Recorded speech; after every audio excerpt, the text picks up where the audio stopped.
जय श्री कृष्ण। भगवान का शुद्ध भक्त होने के कारण अर्जुन को अपने बंधु बांधवों से युद्ध करने की तनिक भी इच्छा न थी, किंतु दुर्योधन द्वारा शांतिपूर्ण समझौता न करके हठ धर्मिता पर उतारू होने के कारण उसे युद्ध भूमि में आना पड़ा।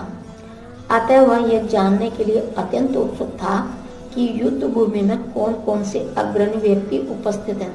यद्यपि युद्ध भूमि में शांत प्रयासों का कोई प्रश्न नहीं उठता, तो भी वह उन्हें फिर से देखना चाह रहा था और यह देखना चाह रहा था कि वे इस अवांछित युद्ध में किस हद तक तुले हुए हैं।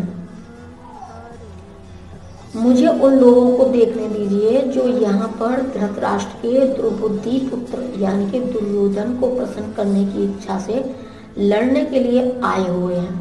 तात्पर्य क्या है?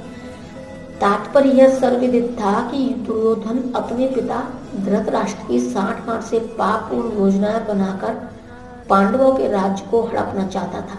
अतः जिन समस्त लोगों ने दुर्योधन का पक्ष ग्रहण किया था वे उसी के समान धर्मा रहे होंगे। अर्जुन युद्ध प्रारंभ होने से पहले ही यह जान ही लेना चाहता था कि कौन कौन से लोग आए हुए हैं, किंतु उनके समक्ष समझौता का प्रस्ताव रखने की उसकी कोई योजना नहीं थी। यह भी तथ्य था कि वह उनकी शक्ति का, जिसका उसे सामना करना था, अनुमान लगाने की दृष्टि से उन्हें देखना चाह रहा था। यद्यपि उसे अपनी विजय का विश्वास था, क्योंकि कृष्ण उनकी बगल में विराजमान थे। संजय ने कहा, हे भरतवंशी, अर्जुन द्वारा इस प्रकार संबोधित किए जाने पर भगवान कृष्ण ने दोनों दलों के बीच में उस उत्तम रथ को लाकर खड़ा कर दिया। तात्पर्य, इस श्लोक में अर्जुन को गुडाकेश कहा गया है। गुडाका का अर्थ है नींद, और जो नींद को जीत लेता है वह गुडाकेश होता है। नींद का अर्थ अज्ञान भी है। अतः अर्जुन ने कृष्ण की मित्रता के कारण नींद तथा अज्ञान दोनों पर विजय प्राप्त की थी। कृष्ण के भक्त के रूप में वह कृष्ण को क्षण भर भी नहीं भुला पाया, क्योंकि भक्त का स्वभाव ही ऐसा होता है। यहाँ तक कि चलते अथवा सोते हुए भी कृष्ण के नाम, रूप, गुणों तथा लीलाओं के चिंतन से भक्त कभी मुक्त नहीं रह सकता। अतः कृष्ण का भक्त उनका निरंतर चिंतन करते हुए नींद तथा अज्ञान दोनों की जीत सकता है। निरंतर चिंतन करते हुए नींद तथा अज्ञान दोनों को जीत सकता है। इसी को कृष्ण भावनामृत या समाधि कहते हैं।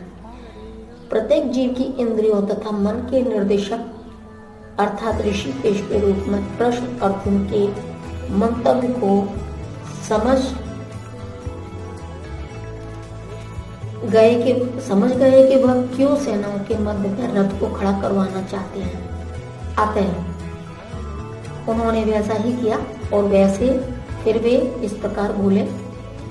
भीष्म, द्रोण तथा विश्व भर के अन्य समस्त राजाओं के सामने भगवान ने कहा कि हे पार्थ, यहाँ एकत्र सारे कुरुओं को देखो। तात्पर्य, समस्त जीवों के परमात्मा स्वरूप भगवान कृष्ण ये जानते थे कि अर्जुन के मन में क्या बीत रहा है।